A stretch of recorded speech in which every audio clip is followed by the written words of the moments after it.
In the shifting front lines of eastern Ukraine, small unit tactics have become one of the defining features of the war. Around the embattled city of Pokrovsk, Ukrainian infantry, supported by highly trained sniper teams, have increasingly relied on precision, patience, and coordination to counter Russian infiltration attempts.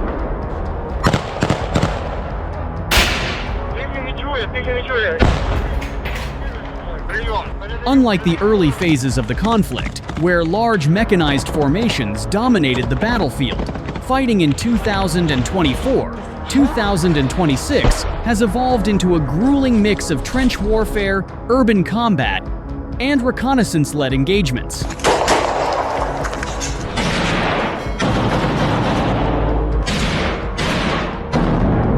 In areas near Pokrovsk, Russian forces have frequently attempted to probe Ukrainian defenses using small assault groups, often referred to as intruder or infiltration units.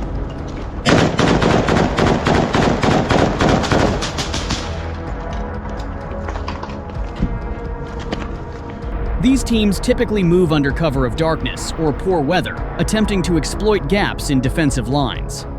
Their objectives can include reconnaissance, sabotage, or establishing forward positions for larger assaults. Ukrainian sniper units, some of which are associated with formations like the Azov Brigade, have become a critical countermeasure against these incursions.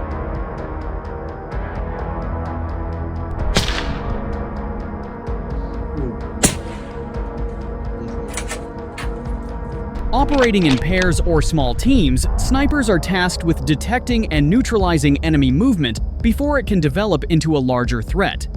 Using advanced optics, drones for spotting, and coordinated communication with infantry units, these teams can engage targets at long distances with high precision.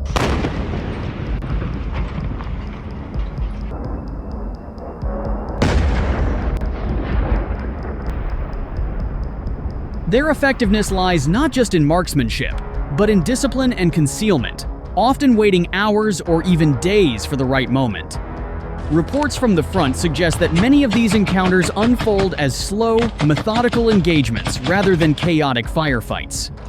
When an intruding group is detected, snipers may begin eliminating members individually, disrupting coordination, and sowing confusion.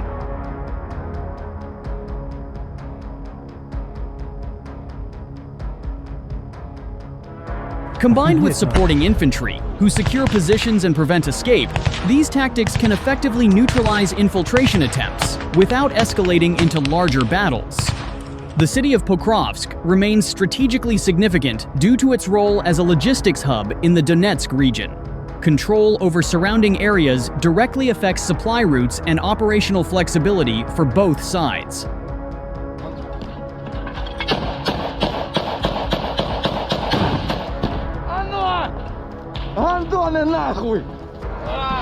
As a result, both Ukrainian and Russian forces continue to contest nearby with persistent pressure, including infiltration tactics and counter-sniper warfare. Behind these tactics are soldiers operating under extreme conditions. Snipers often endure long periods of isolation, harsh weather, and constant risk. Their work requires not only technical skill, but also psychological resilience.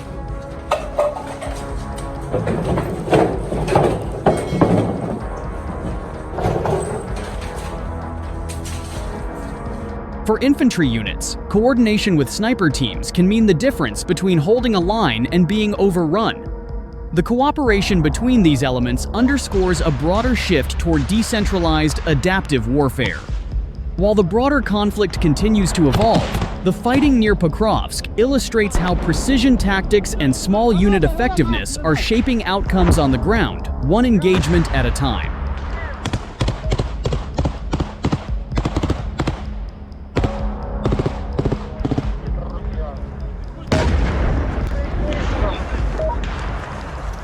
Here, Russian forces are attempting to mount attacks from Pokrovsk to wear down the Ukrainian defenders in the next settlements. However, the Ukrainian command unexpectedly deployed Brazilian volunteers to push the Russians back in an intense counterattack, which shocked the enemy.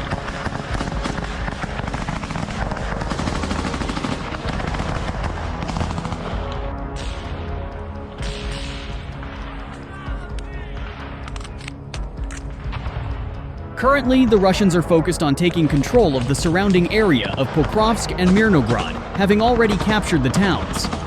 This will ensure a safer accumulation of troops in the towns for the Russians if they manage to push the Ukrainians further back, especially Ukrainian drone operators.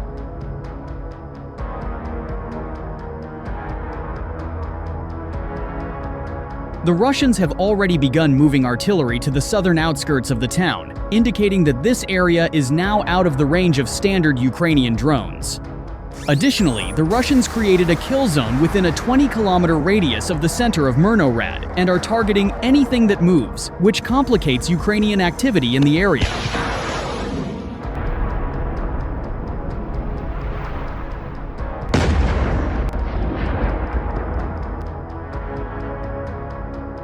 Through this, the Russians have accomplished their primary objective of cutting off this route by bringing it under fire control, which means that logistics to Hryshyn are significantly disrupted, leaving the defending units reliant on drone-drop supplies.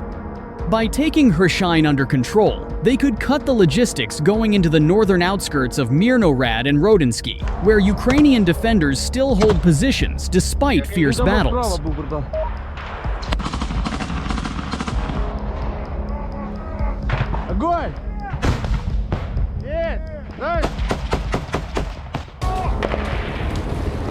As a result, Russian infiltrations are increasingly being detected in the Novo-Alexandrivka area west of the village, showing that Russians occasionally slip through the Ukrainian defenses. The Russian plan is to advance from Hryshyn to Shalivka and beyond, following the highway to Pavlorad. The Ukrainians must prevent the full capture of Hryshyn, because if the Russians break through, they could expand and destabilize the wider Pokrovsk axis by using it as a stepping stone to assault westward. Уничтожил! Туда, куда надо! Бля, немцы, сука, по ноге попали. Пидорасы. Intense fighting is already underway around the village, and geolocated footage from the area shows how Ukrainian drone operators are stopping the Russians by constantly monitoring the village and striking them to reduce their manpower and deny them a stable foothold.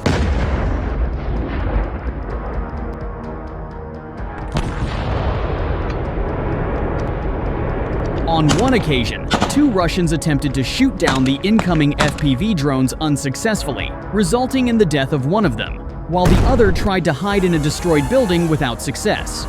However, drone attrition isn't always sufficient to clear entrenched positions, and the Ukrainian command decided to deploy a Leopard tank, which engaged a group of Russians on the outskirts of Hryshyn.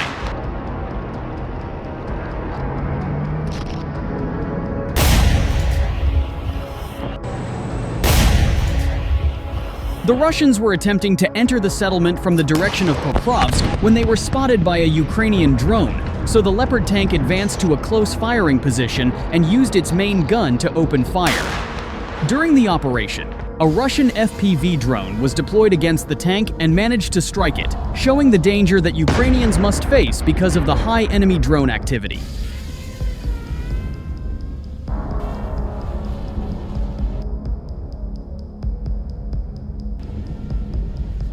Despite the hit, the crew completed their mission and withdrew successfully, and after the tank raid, 2 Ukrainian soldiers moved in and cleared a house where the remaining Russian troops had taken cover.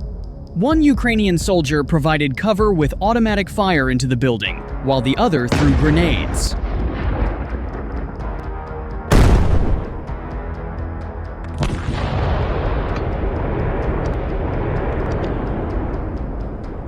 To minimize any risk, the Ukrainian command ordered a retreat, after which a heavy bomber drone dropped a shell at the enemy's position, successfully destroying it. To counter any further Russian attempts near Hryshyn and clear any potential survivors, Brazilian soldiers were deployed to support the operations of the Ukrainian forces, with the task of clearing positions and reinforcing the counter-offensive momentum. Братанчик, крий мене, я до них підтягнусь.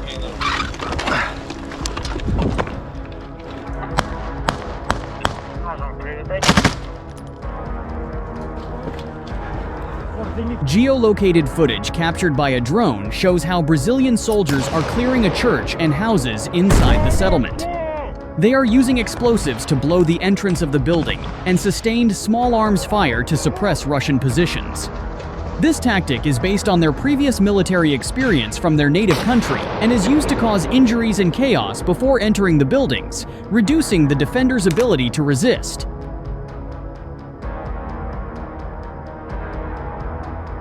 At the same time, the footage also showed how the Brazilians operated in small groups to shorten their exposure and avoid Russian drone strikes. Overall, the deployment of Brazilians plays an important role in preventing a Russian breakthrough west of Pokrovsk by helping the Ukrainian forces to clear and hold Hryshine, a critical gateway to the next settlements. Дивись, як я роблю.